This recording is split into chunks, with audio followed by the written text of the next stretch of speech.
Good morning students, welcome to your education online class. Today we will continue the second part of forms of education, and in the last day I have discussed the three different types of education: formal, informal and non-formal.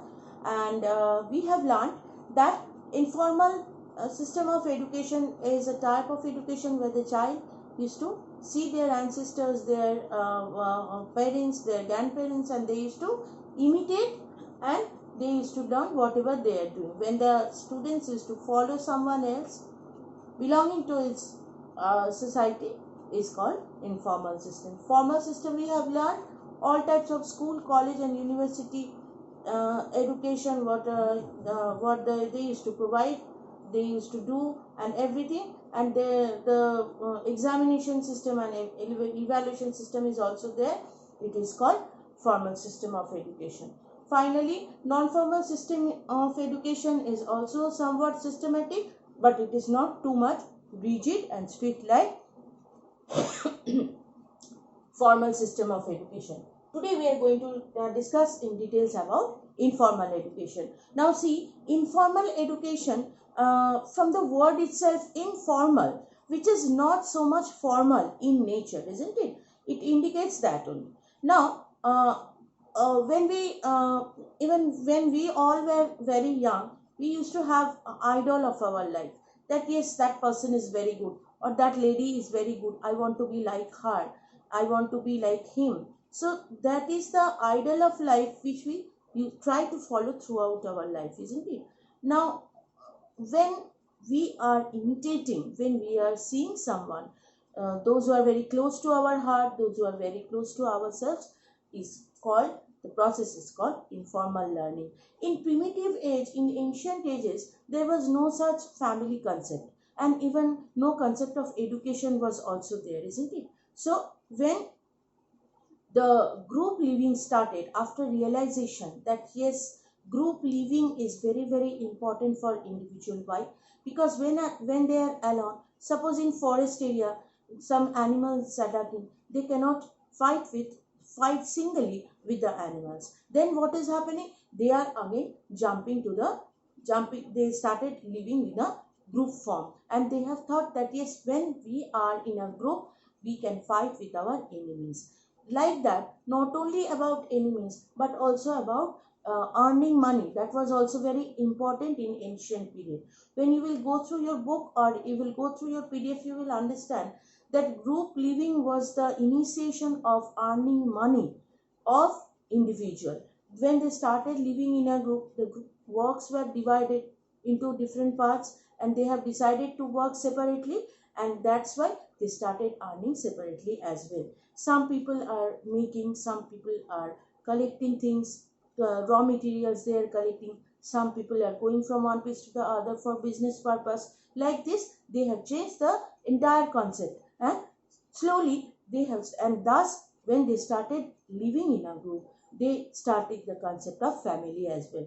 Now, after the child is born, they used to see that what their parents are doing. They used to bring fruits and vegetables from the forest.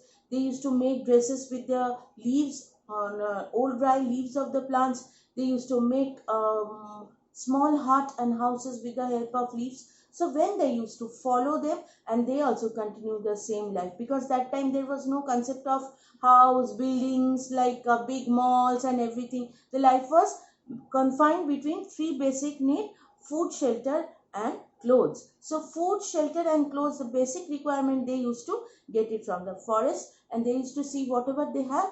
And the junior one, the children, they also used to have the same thing as they used to follow their parents. So when a student is following someone, when a student is following his parents, or an educant or a learner is following and learning something, it is called informal system of education.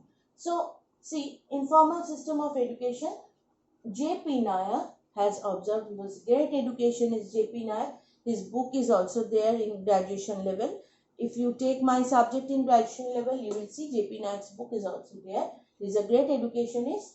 Incidental education means all that one learns as a contaminant of growing up in a society. So contaminant means condition. So incidental education means, when incidental education, why it is called incidental education? Because it is occurring suddenly, isn't it? It is happening suddenly. No one has instructed the child to learn. He is seeing his parents, his grandparents, and doing the same thing. So there is an incidental education, means all that one learn as a contaminant of growing up in a society. So these are the conditions of the growing up in society. I am hungry, I have to bring fruit from the village, from the forest. I need a shelter to protect myself. I am making houses with old leaves and hay and etc. what is available in the forest. And I am, nowadays also you will see the child is taking his father's office bag and going to office with wearing his big shoes, isn't it? It happens in our home also, it has happened. So they are trying to imitate, they are trying to be like father. When a girl is preparing herself for her office, or maybe she is ready to drive, when she is sitting in her mother's car, she is driving a car like her mother. All these imitations are called informal training. Now these trainings, why it is incidental? These are not provided formally. So the system is called informal education. So definition of what is informal education, definition will come for 2 marks. If you give the definition properly, it is in your book, it is sufficient. Thank you very much. Next class we will start with the characteristics of informal education.